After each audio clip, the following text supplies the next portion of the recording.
Olá galera, boa noite, tudo bem? Rapaziadas e moças.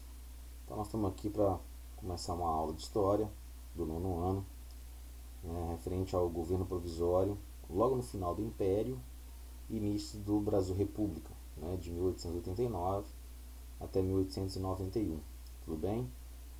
Esse conteúdo é referente à apostila número 1, beleza? Das páginas 83 até a 91, porque falaremos sobre um pouquinho do governo provisório, Deodoro da Fonseca, e o governo do Floriano Peixoto, o seu vice, que acaba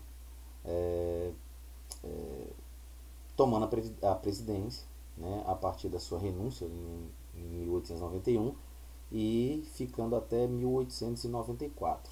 Depois de então, que é um conteúdo para a nossa próxima aula, falarmos sobre o início do governo dos civis, no caso inaugurado pelo Prudente de Moraes. Isso aí é para um outro momento, tudo bem?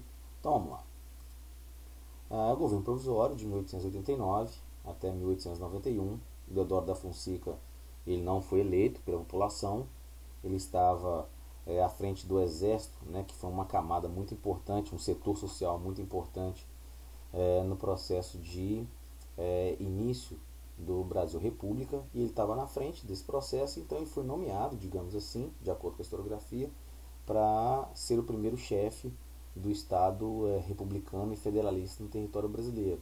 E ele entra com uma tarefa muito complicada, muito árdua, que era conciliar os interesses dos grupos sociais que existiam no país naquela ocasião, que eram os fazendeiros, não só, mas principalmente os fazendeiros, os membros do exército e as camadas urbanas, camadas médias urbanas, que eram principalmente os profissionais liberais. Eles estavam em quantidade pequena na população brasileira, no entanto, era uma camada que tinha uma voz muito ativa devido à posse que eles tinham.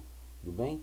Os fazendeiros eram principalmente os cafeicultores da região hoje, região sudeste, principalmente São Paulo e Minas Gerais, e os membros do exército queriam ter vez e voz, que a partir da Guerra do Paraguai eles ficaram bem mais famosos, digamos assim, no território brasileiro. Então vamos lá, vamos para o próximo. Aí é uma fotozinha do Deodoro da Fonseca, uma pintura, ele já estava velho.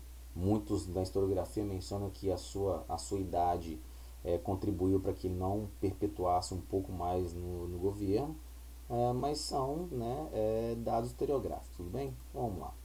Logo de cara, no governo do Deodoro, o Brasil precisava de crescer economicamente, porque afinal de contas a República inicia em 1889, um ano após a abolição da escravidão, no caso 13 de maio de 1888. Enquanto o Brasil estava deixando de ser um território escravocrata, a Europa, principalmente a Inglaterra, a França, Bélgica, Itália, Alemanha e alguns outros territórios de outros continentes, por exemplo na Ásia, o Japão, por exemplo na América, os Estados Unidos, estavam passando pela Revolução Industrial. No caso na Europa, a Segunda Revolução, e essa Revolução Industrial chegando em outros lugares. E o Brasil estava deixando de ser escravagista, então nós estávamos um tanto quanto atrasados.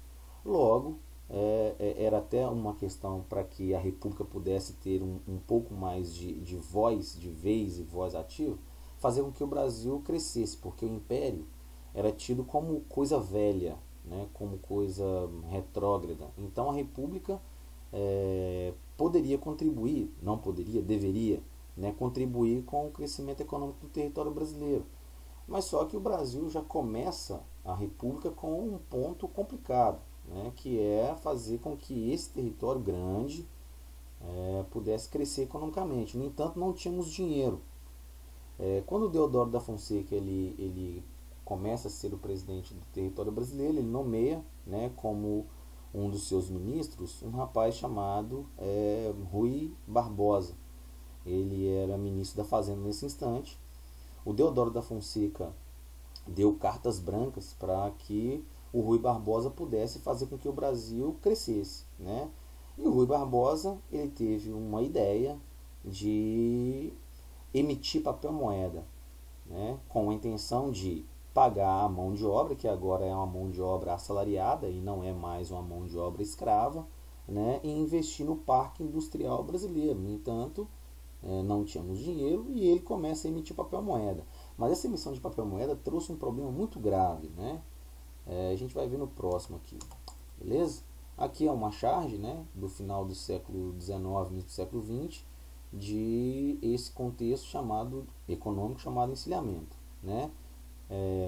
O encilhamento, de acordo com a historiografia, né, gira em torno de a necessidade de pagamento do trabalho assalariado. Era necessário porque agora não tem mais escravos e sim tem trabalhadores livres, né? Então é necessário dinheiro para pagar esse trabalho que agora é um trabalho assalariado. No entanto, não tínhamos dinheiro. E era necessário também expandir, né, a produção industrial, né? Era necessário dinheiro para que isso pudesse acontecer, né? E aí o Rui Barbosa, como mencionado, ele começa a permitir com que bancos de 3 territórios, no caso do Brasil, bancos de Salvador, do Rio de Janeiro e de Porto Alegre, começasse a criar papel moeda, né? E só no Rio de Janeiro, para a gente ter uma ideia, teve uma quantidade muito grande de emissão de papel moeda, né? De acordo com a literatura, uma quantidade que era 3 vezes a mais a quantidade de papel moeda que poderia circular no território fluminense, carioca. E isso levou não a um crescimento econômico, muito pelo contrário, levou a uma desvalorização do papel moeda, né? O que aumentou o problema no território brasileiro. Isso começou a acontecer em 1891.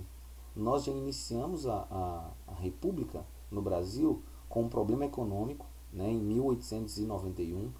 Essa desvalorização da moeda ocasionando a especulação financeira, né, a desvalorização de muitos e muitos setores industriais que não tinham muito, né, mas enfim, só veio a terminar em 1901, 1902 com o Campos Salles, com uma política que ele colocou em prática chamada política salvacionista. Mas aí a gente vai trocar uma ideia depois, né? No caso, era necessário, recapitulando, necessário pagar o trabalho assalariado, então é necessário criar papel moeda para também a criação de novas indústrias. O Rui Barbosa teve a brilhante ideia de emitir papel moeda em bancos de Salvador, Rio de Janeiro e Porto Alegre, e ocasionou uma quantidade muito grande de papel moeda sendo emitida, desvalorizando-a, né, e aumentando a especulação financeira. Isso foi um problema muito sério. Logo, o que nós começamos a conversar lá no início, né, que o Deodoro ele começou a presidir o território brasileiro com a intenção de conciliar os problemas entre as várias camadas, vários setores sociais. Então ele já começa com o pé não muito direito, né? Enfim, eles vão para um próximo ponto. Era necessário também, né, já que a criação de uma Constituição, já que é uma criação, é o início de uma república, né, é necessário uma Constituição. Logo, não tínhamos uma Constituição e foi necessária a convocação de eleições para compor uma Assembleia Constituinte, para que essa Constituição pudesse ser pensada, escrita e colocada em prática, né? Ela foi pensada, escrita por Rui Barbosa, um outro rapaz chamado Silveira Martins e o Américo Brasiliense. Eles são republicanos, né? E era necessário pensar uma Constituição para que o território brasileiro pudesse ser regido por uma Carta Constitucional. Nessa convocação das eleições, nós tivemos destaque para 2 projetos políticos. Um projeto político encabeçado pelos militares positivistas, que eles eram a favor de um projeto constitucional, né, com um teor mais forte e arbitrário, né, aquilo que na bandeira do território brasileiro está contido, né, é o que a gente chama de ordem e progresso, ou seja, é um lema positivista, né, é o símbolo máximo do positivismo no território brasileiro, ou seja, ninguém conseguiria adquirir um desenvolvimento com a desordem, no caso, ordem para alcançarmos o progresso, né, alcançarmos o desenvolvimento, ou seja, o princípio básico, a ordem para um fim último, de acordo com a teleologia, para alcançarmos o progresso. E um outro grupo eram os republicanos históricos, que eles eram a favor de uma Constituição mais autônoma, eles eram apelidados de casacas, né? Eles eram a favor de uma Constituição mais autônoma, uma descentralização dos territórios que estavam sendo criados nesse instante, no caso, os estados, né? E aí vamos passar para algumas características principais dessa Constituição. Primeira coisa, né, é a separação entre igreja e Estado, diferente do que acontecia durante o Império, que Estado e igreja era uma instituição e era apenas um chefe para essas duas instituições, né, no caso os imperadores, o Pedro I e o seu filho Pedro II. A influência da Constituição norte-americana está contida nessa Constituição do Brasil, tanto é que a partir dessa Constituição o Brasil passa a se chamar, né, Estados Unidos do Brasil, né, quando ela foi promulgada no dia 24 de fevereiro de 1891. A República passa a ter os moldes federalistas, com um sistema presidencialista. Não temos mais as províncias, em si nós temos estados, né, e um distrito federal. A separação dos três poderes constitucionais, né, e não mais os quatro.